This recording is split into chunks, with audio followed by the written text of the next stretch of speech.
হ্যাঁ, সৃষ্টিকর্তা, তুমি আমাদের বাংলাদেশকে তুমি বাঁচাও, বাঁচাও।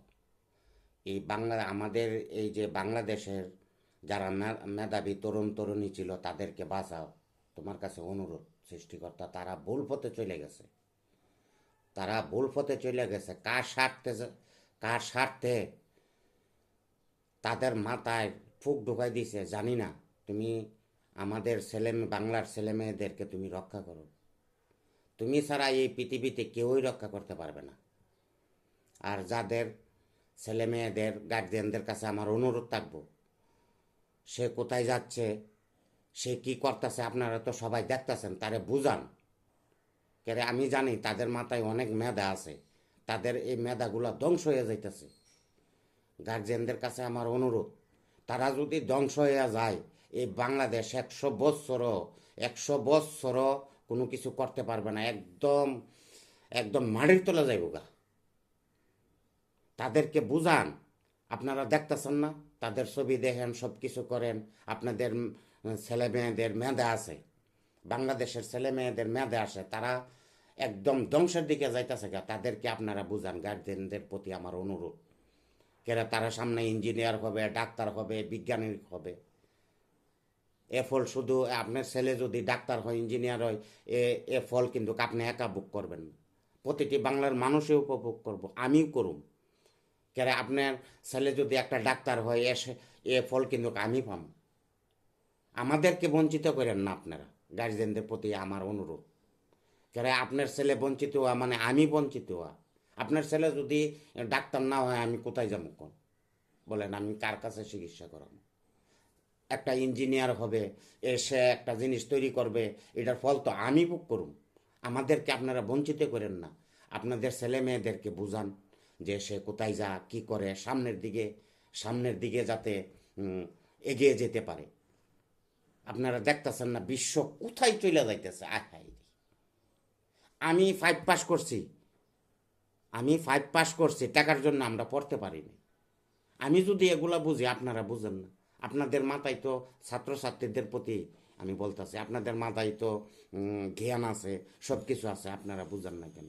আপনারা যেভাবে যাচ্ছেন, এটা কিন্তু ভাই ইয়া না, এটা কিন্তু জীবন না, এটা কিন্তু সামনের দিকগুলা অন্ধকার। আপনারা না কিছু টাকা পয়সা পান, টাকা পয়সা থাকবে না, টাকা পয়সা থাকবে না। আপনারা বিশ্ব দেখেন সামনের দিকে তরতরায় এগিয়ে যাচ্ছে। সামনে এআই প্রযুক্তি চলে আইছে রে ভাই। এভাবে হয় না, এভাবে রাষ্ট্র পরিচালনা হয় না, এভাবে একটা জাতি সামনের দিকে অগ্রসর হইতে পারে না, পারে না, পারে না, পারে না। বিশ্ব দেখেন না আমাদের সব কিছু বন্ধ হয়ে আইতেছে কেন? বিশ্ব অনেক অ্যাডভান্স, 20, 30, 40, 50 বছর অ্যাডভান্স হয়ে গেছে। আর আমরা কোথায় পড়ে রয়েছি? বিশ্ব কিন্তু দেখতেছে, বিশ্ব দেখে আমাদের ছাত্রছাত্রীরা কি করে, আমরা কি করি দৈনন্দিন জীবনে। বিশ্বর কাছে সব রেকর্ড আছে। আমরা মনে করি যে আমরা একটা ঢাকার শহরে একটা জিনিস করলাম, দেখলো না, না, বিশ্বর কাছে সব রেকর্ড থাকে। আমরা এখন মোবাইল ব্যবহার করি, সব কিছু করি। আপনারা, ঈশ্বর কে জানে আমাদের এই ছেলে মেয়েদের মাথার ভিতরে কি ফুক ঢুকাই দিছে। আমাদের দেশটা তুমি ধ্বংস করো না প্রভু, আমাদের দেশটা তুমি ধ্বংস করো না। আমাদের ছেলে মেয়েদেরকে তুমি একটু বুঝার জ্ঞান দান করো। বিশ্ব কোথায় যাইতেছে, আমরা শুধু এমন পাকিস্তানের বিরোধী করি, ভারতের বিরোধী করি, ওই দেশের বিরোধী করি। এগুলারে ভাই পৃথিবী চলা যায় না ভাইয়া, পৃথিবীতে চলা যায় না। শত্রুর সাথেও ব্যবসা করতে হয়। এই যে আওয়ামী লীগ সরকার পাকিস্তানকে এক গড়িয়া করে তৈরি রাখছে, পাকিস্তানের সাথে ব্যবসা বাণিজ্য করছে, একটু হালকা পাতলা করছে, কিন্তু তেমন করে নাই। আমাদের দেশের স্বার্থের জন্য আমরা সবাই সাথে ব্যবসা বাণিজ্য করব, সবার সাথে করব। আগে দেখব কোনটা ভালো কোনটা মন্দ, তারপর আমরা এই ভারত বিরোধী, এই পাকিস্তান বিরোধী, এই চীন বিরোধী এগুলা করে আমরা তো সবাই একটা পৃথিবীর ভিতরে আছি রে ভাই। আপনি যাবেন কই? আপনি কোথায় যাবেন? আপনি কোথায় এই পৃথিবী কি সেট করে যাইতে পারবেন? কোনো এক গ্রহ যাইতে পারবেন? যাইতে পারবেন না। তাহলে কেন আমরা করব, কেন আমরা পিছিয়ে থাকবো বলেন? বাংলাদেশটা তো সামনের দিকে এগিয়ে যাইতাছিল, কিন্তু হঠাৎ যে কোনো কারণবশতে থমকাইয়া গেছে।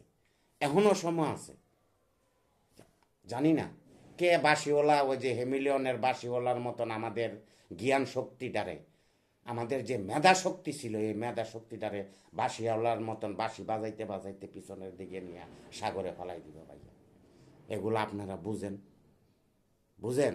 আপনারা 100 জন মিল্লা ছাত্রছাত্রীর একটা গবেষণাগার তৈরি করেন যে আমরা এটা মানব কল্যাণের জন্য করতে চাই, আমাদের টাকা নাই, সরকার যদি না দেয় আমরা আপনাদেরকে ভিক্ষা করে দেবো, সবার কাছে আমরা যাবো যে এই ছেলেরা ইডি করতে চায়, আপনারা টাকা দেন, টাকা দেন, আপনারা এই উপকার পাবেন, এটা পাবেন, এগুলো আমরা ছেলে গইরা তুলি। আপনাদের টাকা না থাকলে আমরা বাংলাদেশে গিয়ে একটা, মানে বাংলাদেশে ভিক্ষা করে হইলো আপনার ঘরে টেয়া দেবো, সবার কাছে কাছে গিয়া। কিন্তু তারপরও আপনারা ভুল রাস্তা থেকে ফিরে আসেন। আপনারা 100 জন মিল্লা দেখান যে আমরা মানব কল্যাণের জন্য এটা করতে চাই, দেশের জন্য করতে চাই, আমাদেরকে আপনারা দেন, সাহায্য করেন, আমরা সবাই দেবো, সরকার না দিলে আমরা দেব। কেননা আপনি যখন একটা কোনো কিছু তৈরি করবেন, আবিষ্কার করবেন, তখন এ ফল তো আমরাও পাবো। আর কি বলবো বলেন? আমরা 5 পাস হয়ে যদি আমরা এটা বুঝতে পারি, আপনারা এত বড় বড় লেখাপড়া করে, বেশি বেশি লেখাপড়া করে আপনারা বুঝেন না। এভাবে ভাই যে লাইনে আপনারা গেছেন, এটাতে আপনারা ধ্বংস হয়ে যাবেন, কিন্তু এখন বুঝবেন না। বুঝবেন 5, 10 বছর, 15 বছর গেলে বলবেন যে কি করলাম, কি করলাম।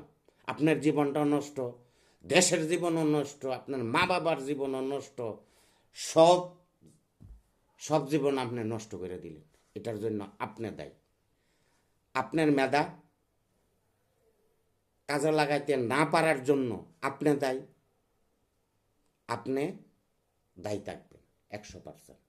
এটা আপনি আমাদেরকে বঞ্চিত করছেন, বাংলার মানুষকে বঞ্চিত করছেন, আপনার মা বাবাকে বঞ্চিত করতেছেন, পুরা রাষ্ট্রকে আপনি বঞ্চিত করতেছেন। আপনি বড় ধরনের কিছু হইতে পারছেন, কিন্তু এটা থেকে আপনি বিচ্যুতি মানে সরে আসছেন। কিন্তু আমি এখনও আশা করি যা যতটুকু আছে আপনারা ফিরে আসেন, এখনও সময় আছে, প্লিজ, এখনও সময় আছে। আপনাদেরকে মেধা কাজে লাগান, মেধাটা কাজে লাগান। সামনে আমি দেখতেছি অনেক, আপনাদের ভবিষ্যৎ ভালো। এখনও যা ভুল গেছে গেছে, এই সব করে লাভ নেই, যারা গেছে গেছে। সামনে এটা আবার রিপেয়ারিং করেন যে আমরা ভুল পথে গেছিলাম, আমরা আবার ফিরে আইছি। ভালো থাকেন।